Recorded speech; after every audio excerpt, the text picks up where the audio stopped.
Hello, welcome to this video. This time I'm going to talk about different layers of non-dual perception. I can also say different levels or different states of non-dual perception, but I'm quite hesitant to talk about levels because this often implies that one is better than another. And to me, all of these are present at once. All of these are relevant. What we do when we move through these layers is that we start to become conscious of new areas of perceiving ourselves. We become conscious of new coordinates of perception, new coordinates of perceiving our own being. So what we do is that we lighten up new areas of perception. We enlighten new coordinates.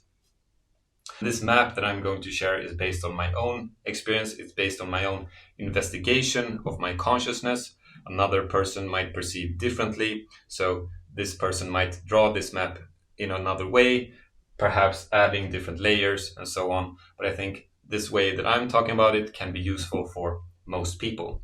Now, non-duality is about piercing into our very origin, into our birthplace, into the ground of being. So we shed layers of our individuality, of our separation, and we perceive ourselves without distortion. The path of non-duality is the path into our ever being. Now we'll start this investigation with starting with layer 0, our ego. And the ego is where we have identification with thoughts as personal, where we feel like we are the authors of our own thoughts, that we are projecting our own thoughts by our own volition. This is where we begin our non-dual journey. If we do this, eventually we'll move into layer 1, where we have non-doership and the experience of the empty self. And we can find ourselves in this layer if we have the experience that we are in meditation and we set the very firm intention that we are going to have no thoughts whatsoever during the duration of the meditation. If we are choosing our own thoughts, we would be able to stop our own minds. But for most people, within 5 seconds of stopping our own mind, stopping our own thoughts will start to creep in. Thoughts will start to be projected. But if we said that we are going to have no thoughts, why do these thoughts come creeping in if we are this author? What we can see quite shortly is that our thoughts are spontaneous projections within our consciousness. We do not pick our thoughts. We do not choose our thoughts. They come by themselves. Also, the thinker that we're used to identify with is itself another thought. So from this layer, we start to see that all of our identity, all that we take to be ourselves within our mind, are only spontaneous thoughts that are flying around within our consciousness. And we are not the author of this story. When it comes to behavior, we know that thoughts are what drives behavior. And when thoughts are spontaneous, we can also see that our behavior is spontaneous. Here, we can start to experience non-doership or spontaneous doing, where we will feel like our consciousness makes things happen without our own active volition.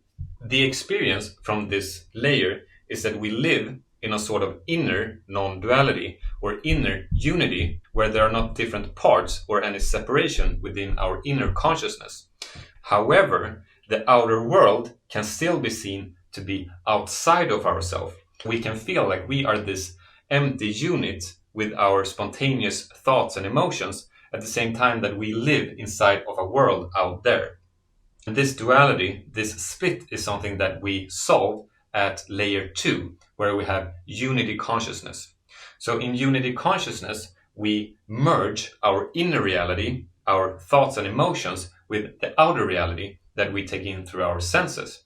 Because here we investigate our senses, we investigate our perceptions, and we start to see that senses are also a spontaneous projection, that there are not different substances, that we have the etheric, abstract consciousness and the sort of material reality out there. Both of these differences are merging into one, where we see that everything is consciousness, that the world is also consciousness. From this layer, we no longer feel like we are living inside of a world out there, we start to feel like the world is inside of I. So the world is I am the world. But when we say I am the world, it's not from an egoic perception, because we see that it is the deeper impersonal I that is the world. From unity consciousness, we experience the inner unity or inner non-duality, as well as the outer non-duality or outer unity, because we can see how everything is just one seamless field of consciousness. There are not different parts flying around. Everything is part of the same field.